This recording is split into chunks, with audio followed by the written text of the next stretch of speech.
একজন পুরুষকে জিজ্ঞাসা করা হলো যে আপনার জীবনে সবচেয়ে গুরুত্বপূর্ণ মহিলাকে। সে হালকা হেসে বলল, আমার স্ত্রী। অপরজন একটু আশ্চর্য হয়ে বললেন, বাকিরা তো সবাই মা বলেছে। এবার সে পুরুষটি বললেন, হ্যাঁ, অনেকে বলতে পারে মা, তবে আমার মতে সে তো আমার মা। সে আমাকে জন্ম দিয়েছেন, তিনি তো আমাকে ভালোবাসবেন।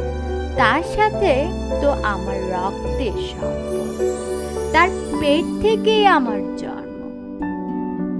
তবে আমার স্ত্রী, তার সাথে আমার কোনো সম্পর্ক ছিল না, তাও সে আমাকে ভালোবেসে আমার পাশে দাঁড়িয়েছে।